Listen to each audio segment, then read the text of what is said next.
awungitshele. Kancane nje dokotela. Ngisafaka imininingwane yami kuleli fomu engilinikezwe usister. Ngiqedile. Nanti.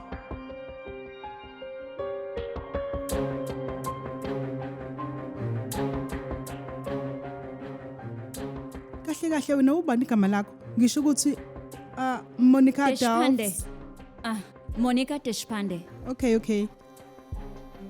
Awungitshele. Dokotela. Mina ngifunile ngane.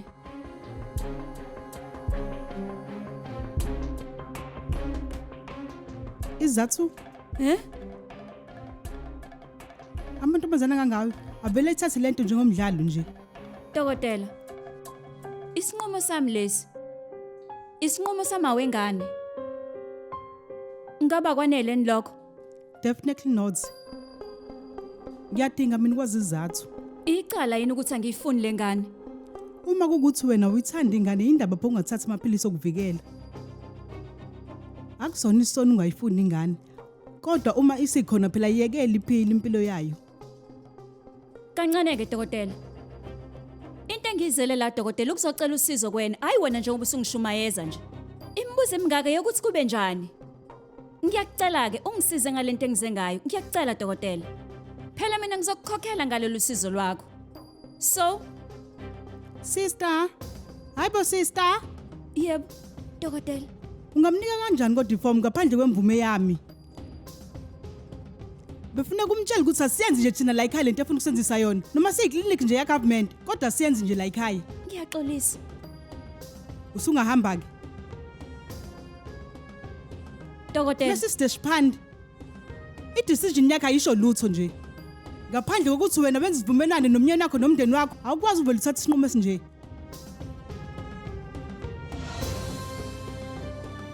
Ngicela uphume la ungaphindi ubeke umconjwana wakho la.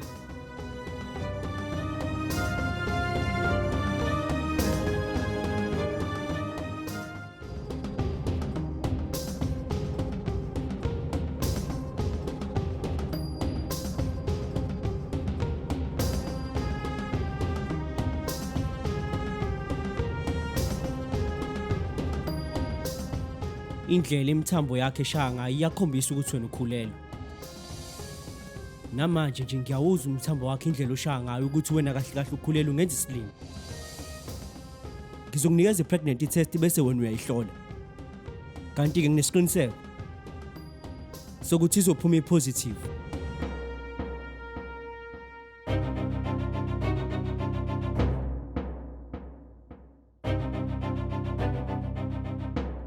Mina ngiyifuni lengane. Isinqumo sakhe asisho lutho nje. Uma ngabe wena ungakhulumi nomnyeni wakho nomfamily yakho, ayikho into soyenza nje kwena khulileka. Hamba la.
Namhlanje ngiqambela umndeni wami okokuqala ngenxa yakho.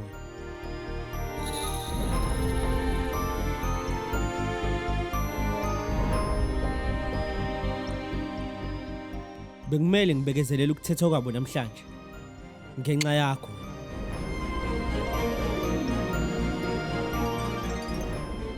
Namhlanje ngikhetha ukuthula phambi komndeni wami, even ngilazi iqiniso ngathula nje kodwa ngenxa yakho. Vikrant. Uyazi phela, ngiqale kamngani, ingakho ngiphuza ukubuya. Ngabe utheni kuwena? uDr Phatde. Vikrand, mina nje bengiyo. Awuvelange nje wayombheka ngoba ufuna ukuthola ukuthi ukhulele noma ukhulele yini weMonica. Ayibo, ngempela mina bengiyo.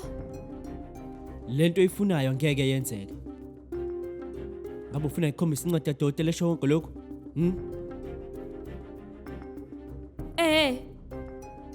Vele ngile dokotela. Ngoba wena vele ungishiya nganokuningi ebengingakhetha ukuthi ngenze kanjani. Ukufa ngeke ukuthathe inhlobo nje isikhala sokuzala weMonica.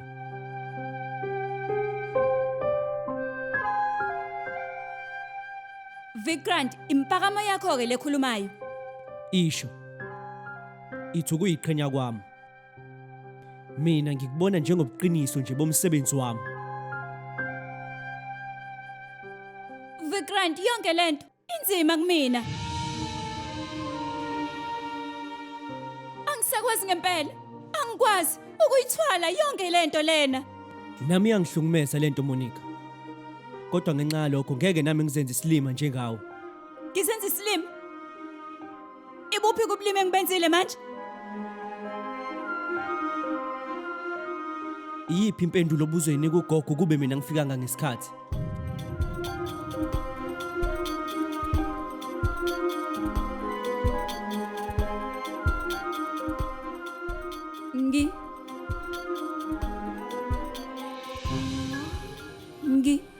Monica, lo mndeni wami ukuthanda ukufa nje yazi. Yabona? Uyabona nje yonke lembuzo abakubuze yona. Bebengangingabazi. Uyaqondisisa nje ukuthi kwenzakaleni namhlanje ngephutha lakhe lilodwa. Wena uqondisisa ukuthi mina ngizomelana nani ngenxa nje yalento yakho. So angufuni nje mina umsindo la endlini. Uyangizwa? Ungaphuthelwa. Inkohliso njalo ngomsombuluko kuya kulesihlanu ngo8 ebusuku khona lana on Yours Truly Zizonke Isisonke Dear Signature 169.